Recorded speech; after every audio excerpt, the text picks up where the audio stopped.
রাতের বেলা পারিবারিক একটা ছোট্ট আয়োজন ছিল, যার জন্য দুপুরবেলা খুব অল্প কিছু পরিমাণ রান্না করেছি। কী আয়োজন ছিল সব কিছু শেয়ার করব। আসসালামু আলাইকুম, সবাই কেমন আছেন? আশা করি সবাই ভালো আছেন। আলহামদুলিল্লাহ আমিও ভালো আছি। ইদানিং না টুপটাপ বৃষ্টি পড়তেছে, এই বৃষ্টি পরে এই থামে, আর কাপড় ছাদে দিয়ে শান্তি নেই, কয়বার যে উঠানো নামানো লাগে। তাই একবারে নিয়ে আসি আর ছাদে যাই না। আদানের আব্বু কী ডাল আনছে, সেদ্ধ হয় না, তো প্রেশার কুকারে দিয়ে 3টা সিটি দিলে তারপর ডাল সেদ্ধ হয়। তাহলে ভাবেন কি পরিমাণ ডাল এগুলো। অনেকক্ষণ ভিজায় রাখার পরও যখন চুলায় বসাইছি সিদ্ধ হতে চায় না। তো প্রেশার কুকারে 3টা সিটি দিয়ে আমি নামায় রাখছি। এরপর একটু অল্প করে গুঁড়া মাছ ভুনা করব টমেটো দিয়ে। তো এখানে সব ধরনের মশলা দিয়ে দিলাম। একদম ছোট মাছ, একদম গুঁড়া মাছ। এটাকে বলে মলিয়া মাছ বা মলা মাছ অনেকে বলে। তো আসলে গুঁড়া মাছ বেশি একটা এখন আর খাওয়া হয় না। আগে আমাদের খুব গুঁড়া মাছ খাওয়া হতো, কিন্তু এখন আসলে খাওয়া হয় না। আর গুঁড়া মাছ বাছতে কিন্তু অনেক কষ্ট, খেতে আসলে মজা কিন্তু বাছতে অনেক কষ্ট। তো এখানে একটু ঝোল দিয়ে দিছি, আর এই গুঁড়া মাছ আর ডাল রান্না করব। আর আগের কিছু তরকারি আছে, ওইটা গরম করে নিব। তো এইটাই দুপুরের জন্য। রাতে যেহেতু একটা আয়োজন আছে, তাই এত বেশি রান্না করি নাই। রাতে এখানে কেউ খাবে না, সবে আয়োজন যেখানে ওইখানে খাওয়া দাওয়া করবে। তো এই দেখছেন কি সুন্দর ডালটা সেদ্ধ হয়ে গেছে। তো প্রেশার কুকারে একদম অল্প পানি দিয়ে লবণ হলুদ দিয়ে জাস্ট সেদ্ধ করে নিছি। এরপর পানি দিয়ে ভালো করে ডালটাকে একটু ভালো করে ফুটে উঠবে ডালটা। এরপর এটাকে বাগার দিব।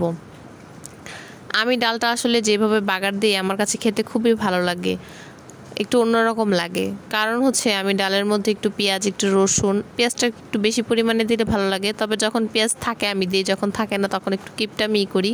কারণ বর্তমানে পেঁয়াজের দাম প্রচুর। যার লাখ লাখ কোটি কোটি টাকা আছে তারাই হয়তো বেশি বেশি পেঁয়াজ দিয়ে রান্না করে ভুনা করে খেতে পারবে। আর যারা আমাদের মতো মধ্যবিত্ত, তারা হয়তো একটা পেঁয়াজ দিয়েই 2টা তরকারি রান্না করবে, বা একটা পেঁয়াজ একটা তরকারির সাথেই দিবে। আমি সাথে শুকনা মরিচ দেই 2-3টা, আর সাথে কিছু পাঁচফোড়ন দেওয়ার চেষ্টা করি। পাঁচফোড়ন দিলে কি হয়, একদম অল্প পাঁচফোড়ন, খুব বেশি না কিন্তু, তাহলে কিন্তু দাঁতের সাথে বাজবে, খাওয়ার সময় ভালো লাগবে না। একদম অল্প কিছু পাঁচফোড়ন দিয়ে বাগার দিয়ে দিই। তো এটা কিন্তু খেতে আসলে খুবই ভালো লাগে। আর রাতের বেলা এখানে আয়োজন চলতেছিল। আমি রাত 8টার পরে যাই, যেয়ে দেখি যে কিছু কাটাকাটি হয়নি এখন পর্যন্ত। আমার শাশুড়ি বসে বসে পেঁয়াজ কাটতেছিল, পরে আমি বসে পড়লাম, রসুন কাটছি। আরেকটা আপু ছিল, উনি আদা কাটছে। তো এরভাবে সব কাটাকাটি করে দিলাম হাতে হাতে। তারপর এখানে ভাইয়া রান্না করতেছিল। ভাইয়া আসলে দেশের বাহিরে থাকে, অস্ট্রেলিয়া। তো উনি আসলে যখন আসে তখন পরিবারের সবাইকে এক করে রাখে, একসাথে একটা ছোটোখাটো আয়োজন করে কখনো না কোনো কিছু। আসলে ওনার মতো মন কারো হয় না। ওনার মনটা আলহামদুলিল্লাহ অনেক ভালো। দোয়া করি সবসময় যেন তার মন এরকম থাকে।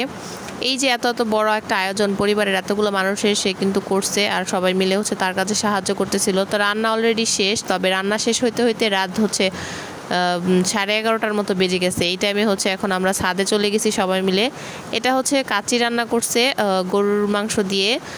প্রথমে গরুর মাংসগুলোই রান্না করে নিছিল, পরে মশলা দিয়ে উনি রান্না করছে। আমি আসলে সব দেখি নাই, কারণ এখানে সব ছেলে মানুষ ছিল, তো আমি আর যাই নাই। ছাদে আনার পর এখানে আমি একটু ভিডিও নিচ্ছিলাম। তো ভাইয়া নিজ হাতে বেড়ে দিচ্ছিল সবাইকে।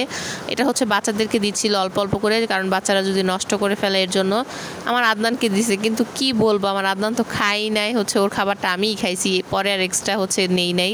তো আমার শাশুড়ি বলতেছিল যে তুমি কেন নিলা না, তুমি কেন আর নিয়ে খেলা না। আমি কি না, আদনান এটাই আমার খাওয়া হয়েছে। সবাই 2-3বার নিছে, কিন্তু আমি এত কি বলবো, খিদা লেগে গেছে, রাত 12টা বেজে গেছে, খিদার ঠেলা আর বেশি খেতে পারি নাই। তবে যাই হোক, অনেক আনন্দ হয়েছে। সবাই ভালো থাকবেন, সুস্থ থাকবেন, একটু লাইক কমেন্ট করে দিবেন। সবাইকে অসংখ্য ধন্যবাদ।